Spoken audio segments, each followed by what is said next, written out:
Assalamualaikum warahmatullahi wabarakatuh. Sahabat Sofi yang Allah cintai, kali ini Sofi akan bercerita tentang seseorang yang sangat jujur. Dia bernama Mubarak.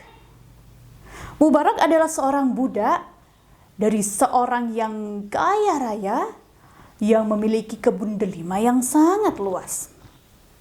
Mubarak bekerja di sana sebagai tukang kebun delima. Sudah berpuluh-puluh tahun dia bekerja di sana. Suatu hari tuannya menyuruh Mubarak untuk memetik sebuah delima. "Hei Mubarak, tolong kau petikkan aku satu buah delima. Jangan lupa, yang manis ya, jangan yang asam, jangan yang kecut." Lalu Mubarak pun melaksanakan apa yang diperintahkan oleh tuannya. Ia petik sebuah delima. Ketika buah delima tersebut ada di tangan tuannya tersebut mulai mencicipi delimanya. "Cuh, asam sekali delima ini. Kau ini bagaimana? Aku menyuruhmu untuk mengambil delima yang manis, kok malah kau kasih yang kecut? Bagaimana kau ini?" "Maaf tuan, saya tidak tahu mana delima yang kecut, mana delima yang asam, dan mana delima yang manis." "Kau ini bercanda. Bagaimana mungkin kau sudah berpuluh tahun di sini kerja, memanen buah delima, menjaga kebun ini, kok malah gak tahu mana yang manis dan mana yang kecut? Bisa-bisa saja kau ini." Sang tuan pun begitu heran, "Mana mungkin, bercanda kau ini." Begitu katanya. "Pasti Mubarak ini tahu mana yang manis dan mana yang kecut. Kok bisa kau ini tidak tahu?" "Maaf tuan," kata Mubarak. "Saya memang lama bekerja di sini. Tapi memang saya belum pernah mencicipi buah delima yang ada di sini sehingga saya tidak tahu mana yang manis dan mana yang kecut." "Masa sih? Demi Allah tuan, saya tidak pernah mencicipi satu buah pun di kebun ini. Ya karena memang tugas saya menjaga kebun ini, memanen kebun ini, bukan untuk mencicipinya." Mendengar hal tersebut, sang tuan pun agak ragu dengan pernyataan Mubarak.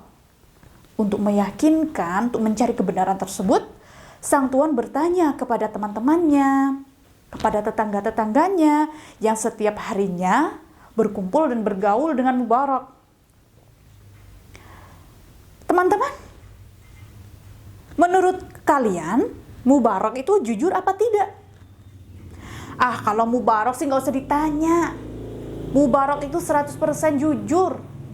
Masa dia bilang kalau dia tidak pernah mencicipi satu biji pun buah delima? "Kalau Mubarak berkata demikian tuan," kata teman-temannya, "pasti itu benar. Mubarak itu betul-betul jujur, dia tidak pernah sekalipun berbohong." Mendengar jawaban tadi, agaknya sang tuan masih perlu penekanan tentang kebenaran akan kejujuran dia. Maka ia panggil lagi Mubarak. "Hei Mubarak, kemarilah. Apa benar kau tidak pernah memakan satu biji pun buah delima dari kebun ini?" "Betul tuan, saya betul-betul tidak pernah memakan sebiji pun buah delima dari kebun tuan." "Mengapa kau melakukan hal yang seperti itu?" "Tuan dari awal memang mempekerjakan saya untuk menjaga kebun ini, merawat kebun ini, bukan untuk memakannya. Walaupun toh buah delima itu jatuh di tanah, kau tidak pernah memakannya?" "Betul tuan, demi Allah, karena itu bukan milik saya. Jika saya makan buah delima itu, maka akan menjadi barang haram yang akan mendekam di perut saya. Kecuali kalau tuan mengizinkan untuk memberikan saya buah delima atau mengizinkan saya untuk memakan buah delima. Tetapi di sini Tuhan menugaskan saya hanya untuk menjaga kebun ini dan merawat kebun ini. Sang tuan pun berkaca-kaca. Hatinya tersentuh dengan kejujuran Mubarak. Kemudian sang tuan pun bertanya, "Wahai Mubarak, aku punya seorang anak perempuan. Dia belum menikah. Enaknya lelaki yang seperti apa yang cocok untuk anak perempuanku?" Mubarak menjawab, "Kalau orang Yahudi menikahkan anaknya karena kekayaannya. Orang Nasrani menikahkan karena kecantikannya. Dan orang Arab menikahkan dengan pertimbangan keturunan. Sedangkan orang Muslim menikahkan anaknya atas dasar ketakwaan kepada Allah Subhanahu wa Ta'ala."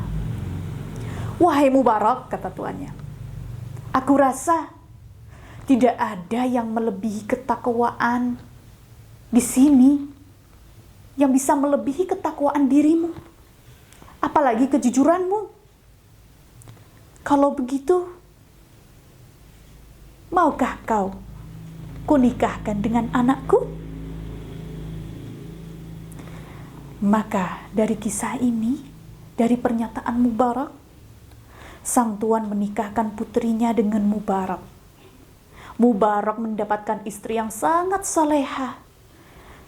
Istrinya hafal Al-Quran dan juga alim serta ahli di hadis dan sunnah Rasulullah Sallallahu Alaihi Wasallam. Dan dari sepasang suami istri yang alim dan mulia itu, lahirlah seorang ulama besar yang terkenal. Beliau bernama Abdullah bin Mubarak atau terkenal dengan Ibnu Mubarak. Beliau ahli hadis, ahli fikih, kaya raya, alim, namun tetap sederhana. Dan beliau mengarang berbagai karya yang sangat bermanfaat untuk manusia. Wahai teman-temanku, kejujuran harus dimulai dari sekarang, dimulai dari diri sendiri. Karena kejujuran akan membawa kita kepada seluruh kebaikan. Alaikum bisidqi, fa inna sidqa yahdi ilal birri, wal birru yahdi ilal jannah. Wahai manusia, hendaklah kalian bersikap jujur. Karena kejujuran akan membawa kepada kebaikan, dan kebaikan akan membawa kepada surga. Hadis riwayat Bukhari dan Muslim. Dari kisah ini teman-teman, mari kita senantiasa jujur. Apalagi kita sedang diamanahi oleh seseorang untuk menjaga kebun, atau diamanahi oleh negara untuk menjaga kas negara. Jangan sampai kita menyalahgunakan anggaran. Hanya meremehkan, misalnya hanya meremehkan sebuah biaya yang mungkin menurut kita remeh, tapi itu milik negara. Maka jangan sampai kita berani memanfaatkan itu untuk kepentingan pribadi kita. Kita kan udah capek-capek, gak apa-apa dong kita ambil uang negara buat makan-makan kita. Kita ambil uang anggaran organisasi buat biaya bensin kita. Padahal kita tidak diberi anggaran pribadi untuk kita mengeluarkan bensin. Maka sudah seharusnya kita betul-betul amanah. Jika kita hanya diamanahi untuk menjaga amanah, seperti kas organisasi, kas kelas, apalagi kas negara, maka kita harus menjaga diri jangan sampai memakan atau menguntit atau mencuri, bahkan korupsi terhadap kas-kas tersebut. Insya Allah jika kita jujur, Allah Subhanahu wa Ta'ala akan memasukkan kita ke dalam golongan-golongan orang jujur yang insya Allah Allah masukkan ke dalam surga. Setuju? Meskipun buah delima tadi itu remeh kelihatannya, banyak kita temukan di pasar, maka sesungguhnya Allah menilai ketakwaan kita bukan dari harga sebuah delima, tapi kemuliaan kita atas kejujuran kita dalam segala hal, walaupun toh hal itu sangat remeh. Demikian yang dapat saya sampaikan. Semoga Allah senantiasa menunjukkan kita kepada hal-hal yang benar, memberikan kita sifat jujur, sehingga kita menjadi orang yang mulia di mata Allah. Wassalamualaikum warahmatullahi wabarakatuh.